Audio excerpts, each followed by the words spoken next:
There's another aphorism that he doesn't quote here, that the one said, "Let me become many."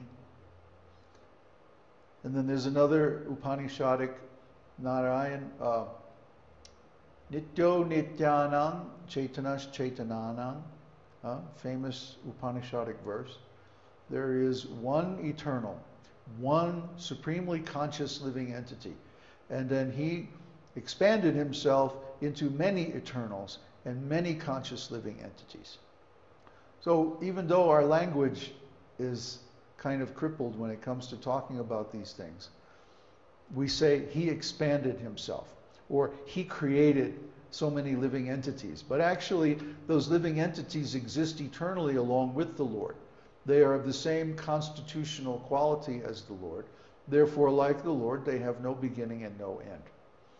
The living entities are eternal. We have eternal life. We don't have to go through something to get eternal life. We already have it. The question is, what are we going to do with it? The problem is, most people in the material world are misusing their eternal existence for some temporary activities, some temporary goals. Therefore, they're suffering because this is in conflict with the original constitutional nature of the soul. So we're going to use Jyotish to try to help these people. Now, Narayan has 3 categories of potencies or energies.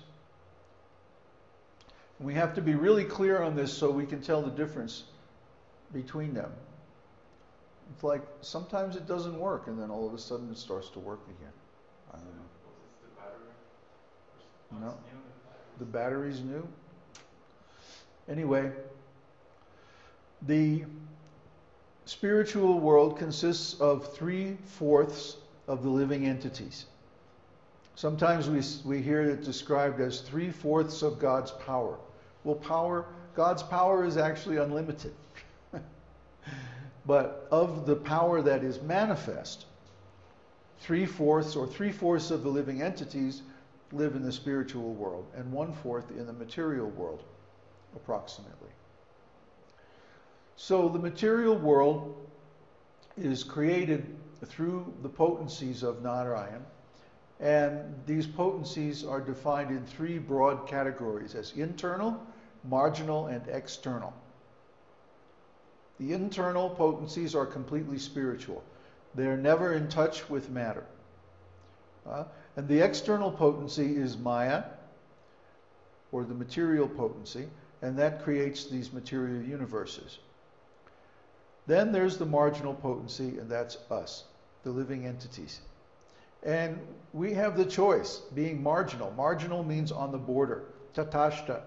Tatashta means actually on the borderline. Like when you have a river, on the bank of the river there's a place where it's neither the shore nor the water. That's called Tatashta. Just like there's a time when the sun is rising or setting, when it's neither day nor night. That's the Tatashta, or the border. It's neither one nor the other.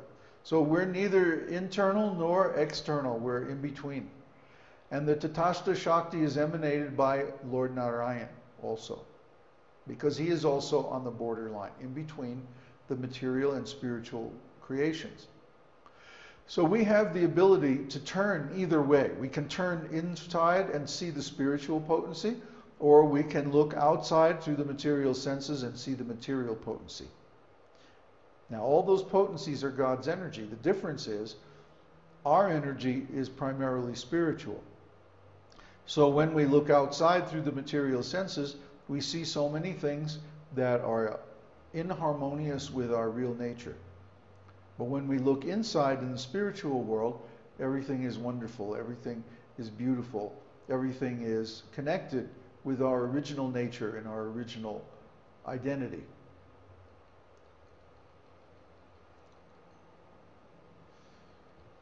So he further, where'd it go? Classifies the internal potency. telling you, this thing is not very good. It's not as good as the other one. Tends to get stuck. Yes, please. The internal potency is further divided into Hladini, Sandhini, and Samvit. We hear about Sat Chit Ananda. Sat Chit Ananda, the qualities of the Supreme Lord as eternal existence, complete knowledge, and perfect bliss, are derived from these three potencies. The Samvit potency gives the Sat quality of eternal existence. The Sandhini gives the Chit quality of perfect spiritual knowledge. And the Hladini potency gives the quality of Ananda or spiritual bliss. And all these potencies are persons. Especially Srimati Radharani is the Ananda or Hladini Shakti. Sometimes she's called Hladini. That's her functional name. So we should understand that these potencies of the Supreme Personality of Godhead are personal, they're real, they're eternal, and He has a relationship with them. Maybe you could put it over here on the projector like we had it before. Then we have more.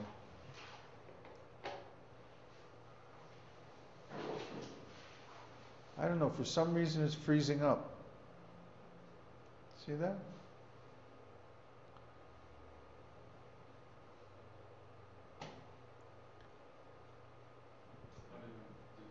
No, it's not.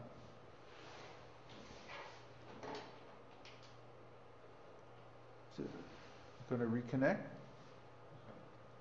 Are you moving it or am I moving it? I'm moving it? Yep.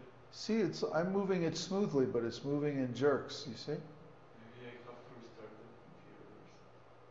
computer. What a mess that would be. Well, okay, point the pointer on the next paragraph. See, now I have to tell you everything. It's very awkward.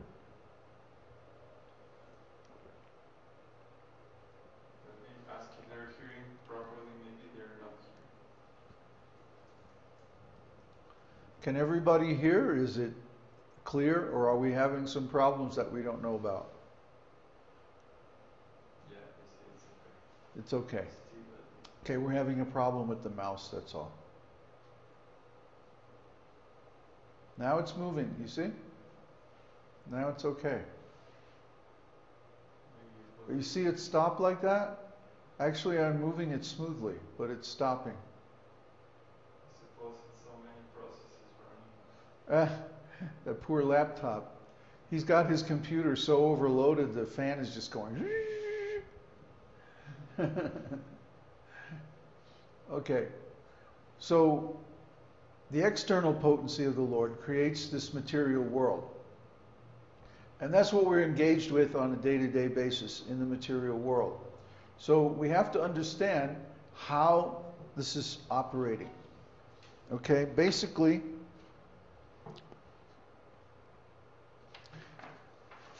the material existence operates through the function of false ego. False ego means not our real identity, but a temporary identity which is reflected in the material energy. I am Mr. So-and-so. I am a member of this such and such family.